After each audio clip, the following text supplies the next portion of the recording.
Hello glitter angels, welcome back to my channel. I'm sure you guys have been having a happy new year. Happy 2025 everyone.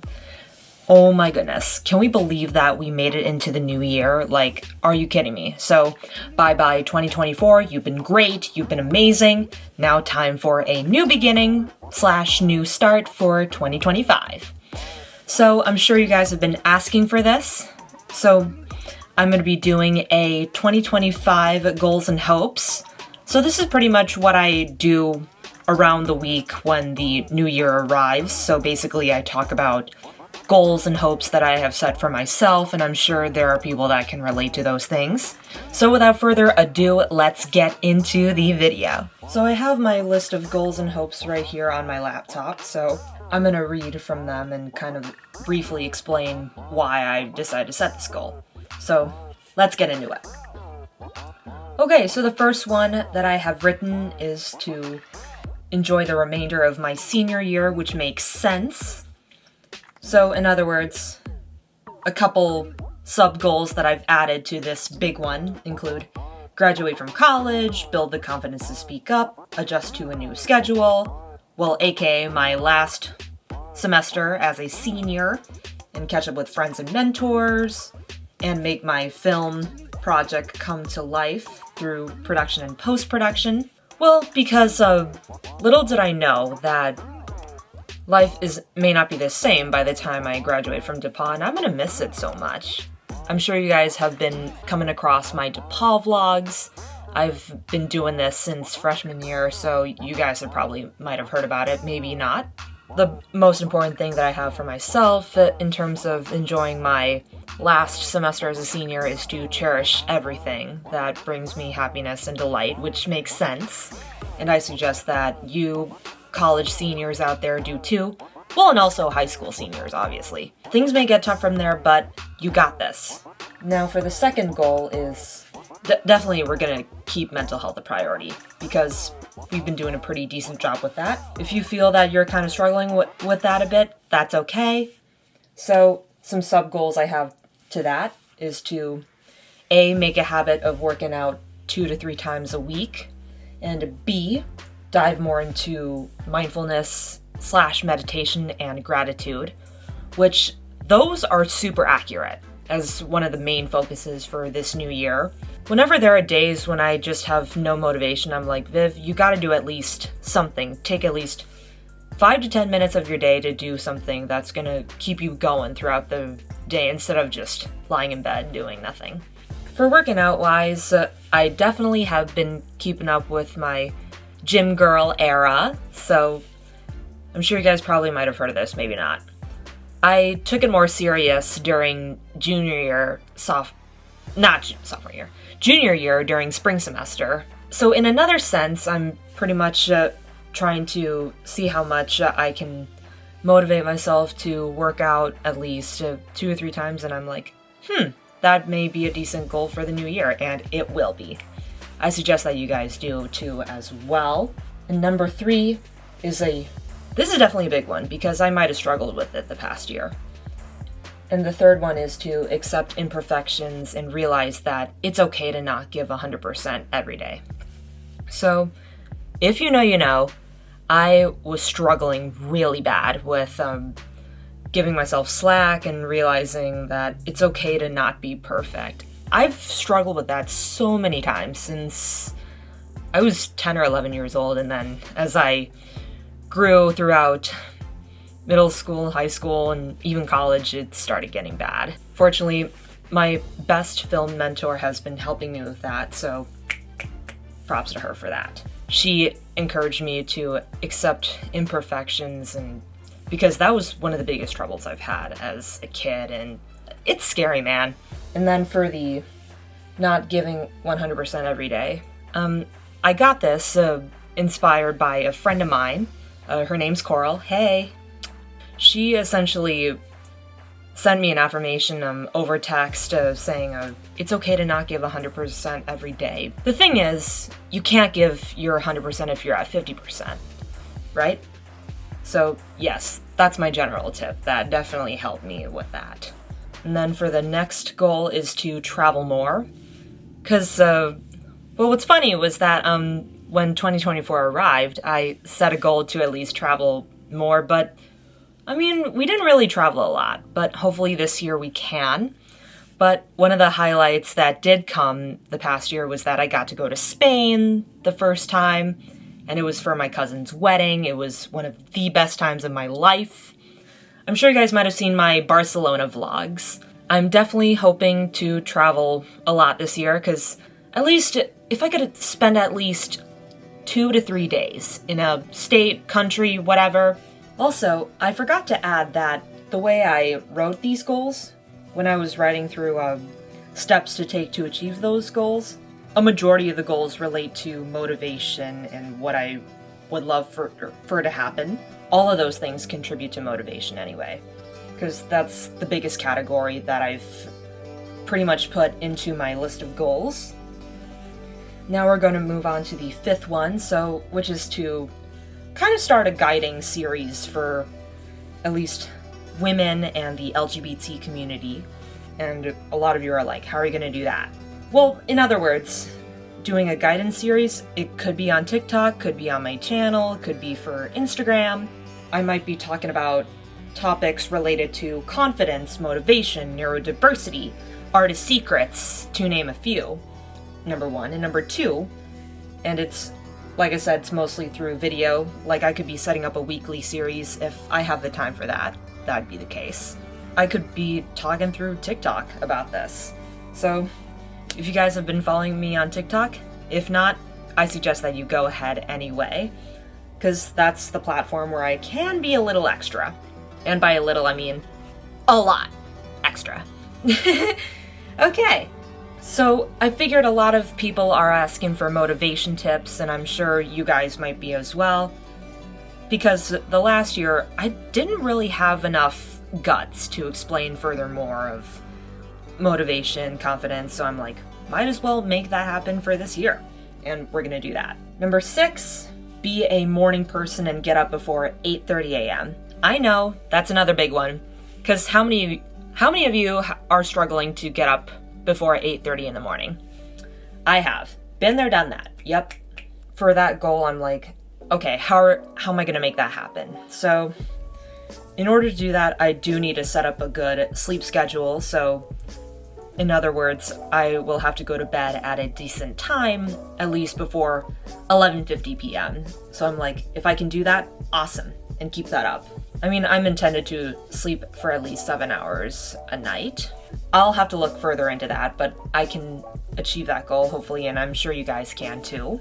And then for the 7th one, this is another big goal for everyone, I'm pretty sure, and it's to focus on being present. I know how easy it is to get sort of stuck in worrying about the past and worrying about the future, but guess what? Those things are out of your control. So the more I keep poking at what's out of my control, the more anxious I become, the more likely to fall into a depressive spiral, so on and so forth.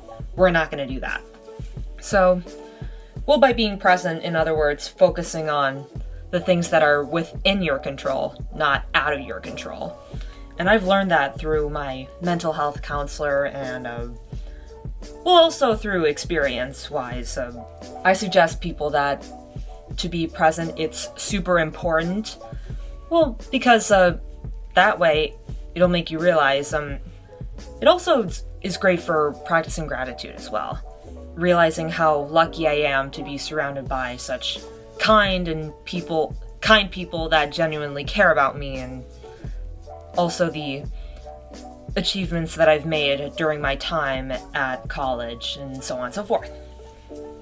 So, yep, that's another huge one, and I encourage you guys to do that as well, because the more you're present with yourself, the more motivation that you have in achieving those goals, and also being able to evaluate any issues that might have occurred and realizing, like, hey, you're still learning every day.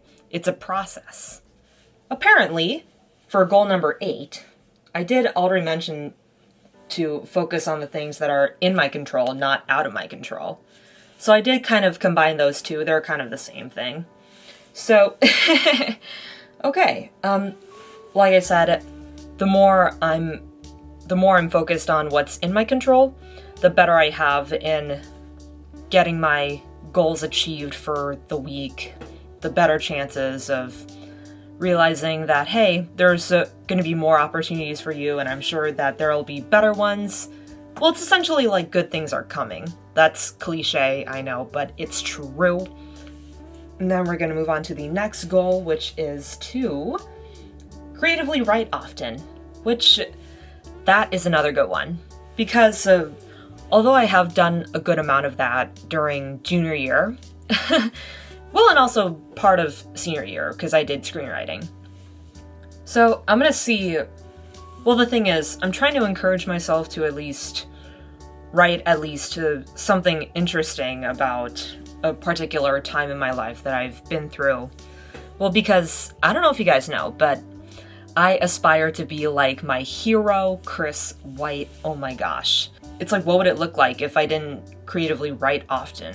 All I ever wanted was to at least have the full-on guts to sort myself out through a document or paper and just essentially write whatever just comes to mind. The more I'm able to get my thoughts down on paper, the better I have to figure out what memories are worth sharing to other folks. Like, for people who are particularly interested in what I've been up to, and oftentimes that works in a lot of cases.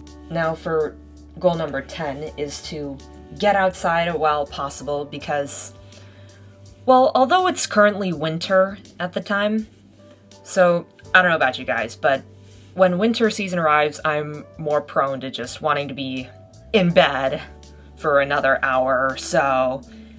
I've really bad, I'm not bad, but prone to seasonal depression, if that makes sense. Well, because health reasons, number one, and number two, I have bad anxiety.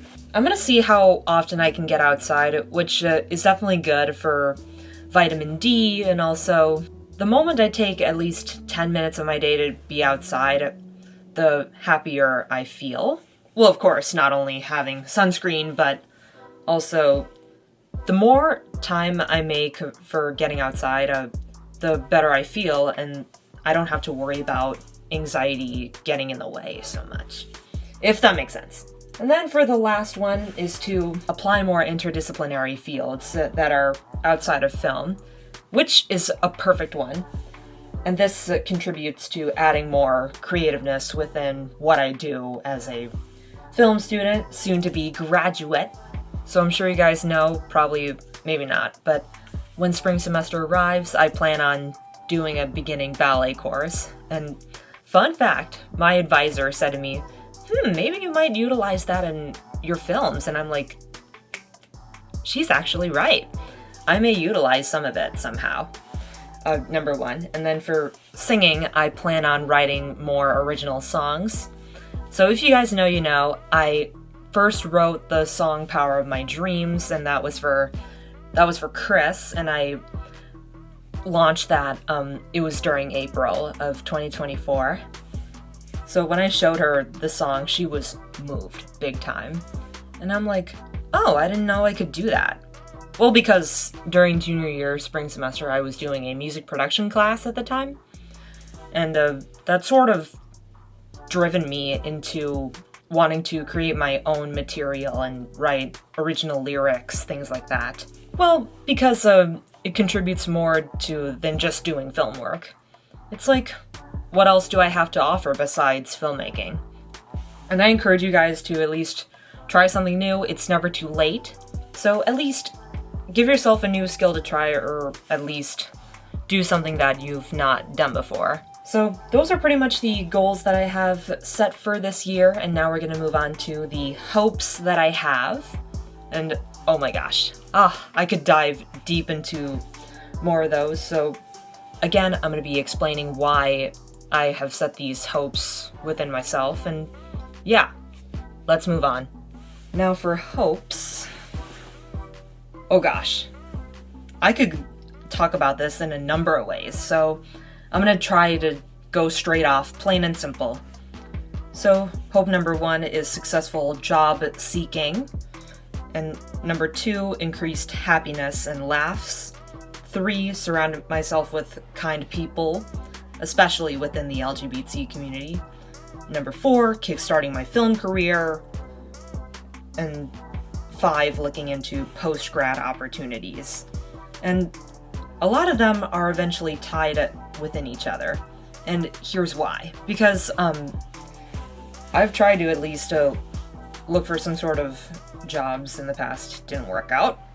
But hopefully this year I can get myself to at least work some kind of job at least. For increased laughs and surrounding myself with kind of people who genuinely care, which I feel is so important because by the time you're in your 20 stage, your friendships are changing, your relationships are going to change. At least that's what I've discovered throughout the whole college stage, that I'm going to have to cherish everything that's been making me feel happy, and it's much better to have at least a couple true friends rather than a million fake friends, or just a bunch of... There are people that act like really friendly to you, but what if deep down they're total phony balonies, you know? Well, I'm still keeping up with finding my people and who I choose to surround myself with. Well, by that, in other words, these people are worth your time, your energy, and you can spread your radiant energy around them, and you don't have to worry about masking yourself so much. At least that's one of the things I try to keep in mind.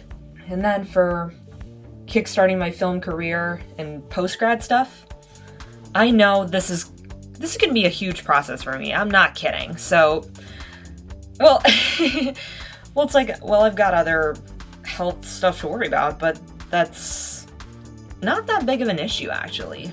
I'm going to consider looking into starting off small and then working my way through the big leagues if I'm ready. I did say to a couple folks that I wanted to move to California or Los Angeles, but trouble is that it's expensive, number one. And it's like, I mean, now that I've talked about it with at least a couple people, I'm like, I don't know if I want to leave Chicago just for a huge opportunity when I could just have it around Chicago or Indianapolis. I think I'm at a point where I'm figuring out if I just want to stay in Chicago or move out and move to Indianapolis and be a filmmaker there. Well, it's like, the thing is, these days I've been thinking to myself over and over, I'm not ready to leave Indiana. I don't really want to leave Indiana. And it's going to be sad saying goodbye to my DePaul family, and what will I ever do without them, you know? It's like, I've made these relationships close to me for a number of reasons, and they do love the fact that I've got such positive energy and so fun to be around and curious about a lot of stuff. If I've ever grown up to be aspiring motivators like them, I'd be one of the luckiest women in the world. As long as I keep in touch with the people that are super important to me, I'd be happy anywhere, even if I'm considering staying in Chicago. Whew, wow, I know. Took a lot of whole breath and guts to explain a lot about this stuff. So, although these goals and hopes seem pretty personal, but at the same time, they can have a reflective purpose, because I'm sure there are girls and queer, non-binary folks that can relate to those goals that I have set with myself. And, well, I'm essentially developing this connection between people that watch my videos and also with friends, community members, so on and so forth. So hopefully this video has given you a lot of motivation to set achievable goals for yourself and provide yourself some positive affirmations to kickstart the week and so on and so forth. Yep, there you have it, you guys. My 2025 goals and hopes. And we are hoping that we would achieve at least everything on the list. But we're gonna do our best. That's all that matters. Perfection does not matter at all. It's mainly about progress and balancing life. That's what matters. So those were my lovely 2025 goals and hopes for this year. So thank you guys so much for bearing with me as I talk a whole lot about the goals and hopes that I have for this year. So if I can do it, then you guys can too. Make sure you guys like the video, subscribe, and let's comment below the champagne glass emoji, because new year, new us, new opportunities. Well, I wanted to say Happy New Year, first off. I love you guys so much, and I will see you in the next video. Stay positive. Bye! Ready to see me. I can see how my world's come alive. With the power of my dreams, I don't feel alone.